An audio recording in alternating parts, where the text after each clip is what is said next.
Ya, perkenalkan nama saya dari Gustinus Budi Santoso, berasal dari Universitas Sains dan Teknologi Komputer Semarang.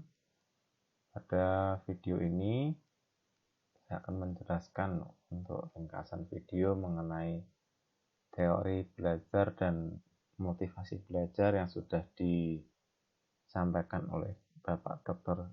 Syihabudin, ya. Nantinya saya akan menjelaskan untuk ringkasan video yang sudah dibuat pada penjelasan berikut, ya. Nah, pada video ini, ya, apa itu sih kata dari belajar, ya? Jadi belajar sendiri itu merupakan aktivitas yang dilakukan manusia sebagai individu dengan lingkungan, ya. Bisa jadi kita berinteraksi dengan lingkungan, ya. Kita berinteraksi dengan sesama kita, itu juga merupakan belajar. Nah, belajar juga itu mengakibatkan perubahan pada tingkah laku, perilaku, atau bisa dikatakan dengan perubahan sikap terhadap orang-orang yang belajar, ya.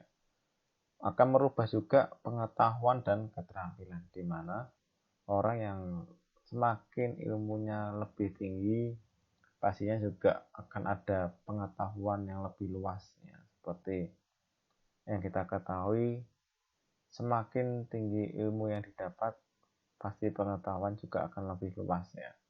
Dan juga ada pribadi yang telah mengalami proses belajar adanya perilaku yang lebih baik, ya. Tapi dan kebaikannya ini digunakan untuk hal-hal yang positif, yang lebih baiknya, ya.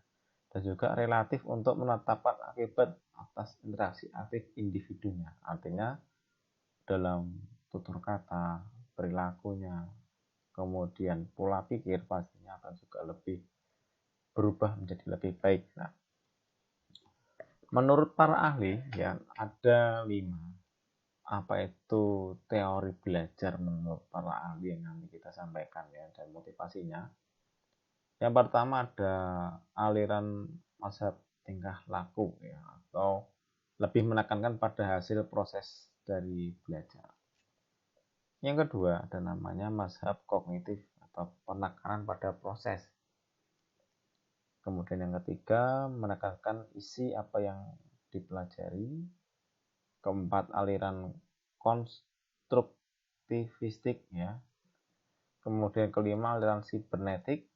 Kita akan jelaskan satu persatu, ya. Ini penjelasan untuk para ahlinya, ya.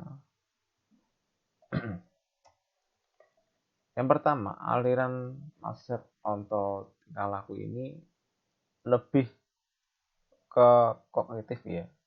Merupakan salah satu aliran yang mendeskripsikan bahwa belajar itu merupakan proses berpikir, tingkah laku, artinya perubahan, dan teori ini merupakan pengalaman dan pengetahuan dalam dirinya yang tertata dalam bentuk-bentuk kognitifnya. Ini lebih diajarkan oleh Jean Piaget atau dengan David Altshuler dan Bernard, ya, mereka yang mengembangkan dalam teori belajar ini, ya. Dan juga dalam teori hasil ini merupakan perubahan dari persepsi dan pemahaman setiap orang untuk menekankan karakter, ya. Kemudian ada namanya aliran atau mazhab kognitif menekankan pada proses belajar. Ini mendeskripsikan bahwa belajar merupakan aktivitas yang dapat mengubah perilaku, dan perilaku tersebut dapat dipelajari secara ilmiah dengan respon stimulus yang akan diberikan. Nah, jadi belajar perlu namanya stimulus atau umpan untuk lebih tertarik. Ada namanya kontrol, ya. Kemudian ada namanya aliran mazhab humanistik yang artinya ada menekankan isi yang akan dipelajari. Jadi di aliran humanistik ini merupakan aliran yang mendeskripsikan bahwa belajar merupakan usaha untuk memanusiakan manusia. Artinya proses belajar sendiri juga dianggap berhasil jika pelajar dan lingkungannya sendiri ini menjadi bersatu, ya. Artinya lingkungan dan dirinya sendiri itu menjadi tempat untuk belajar. Ya, ini dalam teorinya ada kata Bloom, Carpel, dan Hope, dan Abraham Maslow ya, teori dari sana. Nah, selanjutnya ada namanya teori konstruktivistik ya, merupakan aliran belajar yang mendeskripsikan bahwa belajar merupakan proses di mana pengajar aktif membangun pengetahuan, gagasan, konsep yang didasarkan dengan pengetahuan awal yang telah dimilikinya. Artinya dia memiliki pengetahuan awal yang akan dimilikinya untuk dikembangkan dalam motivasinya belajarnya. Nah, yang terakhir menurut para ahli ada namanya cybernetik. Artinya menekankan pada sistem informasi yang akan dipelajari. Nah, di sini belajar adalah pengolahan sistem informasi, dan sistem informasi tersebut menentukan terjadinya proses belajar. Dan juga tokoh teori sibernetik ini melanda pendekatan lebih ke arah algoritmitik atau algoritma ya, dan heuristik.